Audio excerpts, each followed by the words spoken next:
केंद्र सरकार की ओर से बुलाए गए विशेष सत्र और एक देश एक चुनाव पर कमेटी का गठन के फैसले के बाद झारखंड में सियासी हलचल तेज हो गई है। बीजेपी के नेताओं ने फैसले का स्वागत किया, वहीं महागठबंधन के नेताओं ने इसका विरोध किया है। कि विपक्ष को सवाल करने के बजाय अपने गिरेबान में झांकने की आवश्यकता है कि संसद का कोई भी सत्र हो, एक से एक बहाने ढूंढकर उसको बाधित करने का प्रयास किया जाता है। अभी आप मॉनसून सेशन को ही देखिए, जिस तरह से हल्ला हंगामा करके मणिपुर के मुद्दे पर चर्चा नहीं होने दी गई, संसद को बाधित किया गया। तो इस सरकार को जो देश की जनता ने बहुमत दिया है, कुछ अपेक्षाएं हैं सरकार से।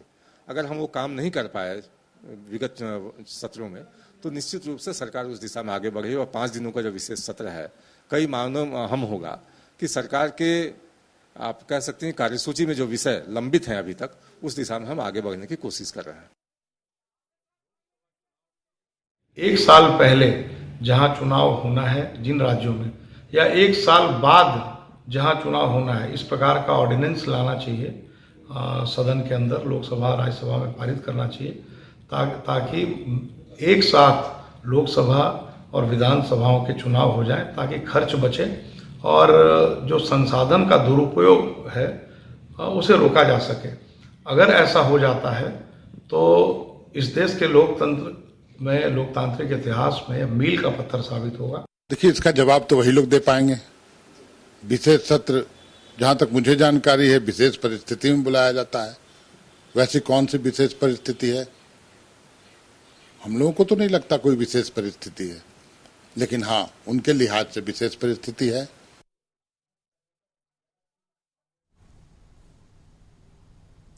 और इस खबर पर अधिक जानकारी के लिए हम रुख करेंगे अपने संवाददाता रुचि शर्मा की तरफ। रुचि, देश में कई चुनाव कराने को लेकर केंद्र सरकार ने बड़ा फैसला लिया है। जानना चाहेंगे झारखंड के सियासी गलियारों में वन नेशन वन इलेक्शन को लेकर किस तरह जो सियासी बयानबाजी है वो तेज हो गई है, किस तरह की जो हलचल है देखने को मिल रही है वहां पे? हाँ बिल्कुल, देखिए, वन नेशन वन इलेक्शन की चर्चाएं जो है वो पूरे देश भर के साथ साथ झारखंड राज्य में भी हो रही हैं।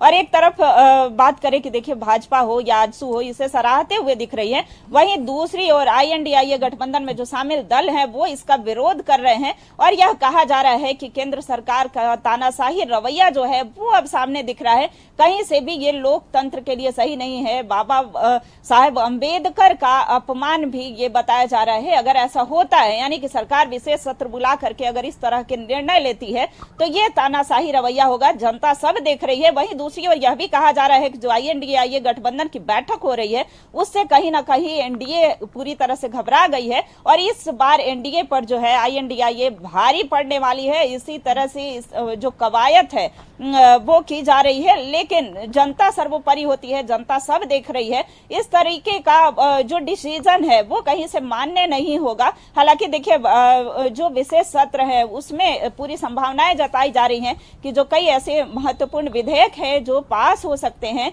और देखिए, इससे पहले भी बुलाए गए थे विशेष सत्र, तो भाजपा यह भी सवाल खड़े कर रही है कि इससे पहले जो सत्र बुलाए गए थे तो उस पर सवाल नहीं खड़े हुए थे। इसमें तो जितने भी राजनीतिक दल हैं उन सबों को इसका स्वागत करना चाहिए। विशेष सत्र बुलाया जा रहा है तो इस पर वो चर्चा कर सकते हैं, ना कि पहले ही इसका ये विरोध करना शुरू कर दिए गए हैं। विशेष सत्र आने दीजिए और 18 सितंबर से लेकर के और जो 5 दिनों का ये विशेष सत्र होगा, ये काफी महत्वपूर्ण होगा। भाजपा ने इसका स्वागत भी किया है। इसके लिए प्रधानमंत्री नरेंद्र मोदी को धन्यवाद भी दिया है और कहा है कि इस तरह के जो ऐतिहासिक निर्णय हैं, इससे जो है अगर एक साथ इलेक्शन होता है तो इससे समय की भी बचत होगी और निष्पक्ष तरीके से जो चुनाव है वो हो सकता है। तो लोकतांत्रिक व्यवस्था में और मजबूती मिलेगी, ना कि इस पर सवाल खड़े करने चाहिए। तो देखिए, आरोप प्रत्यारोप दोनों तरफ से हो रहे हैं राकेश, लेकिन इसी बीच देखना होगा कि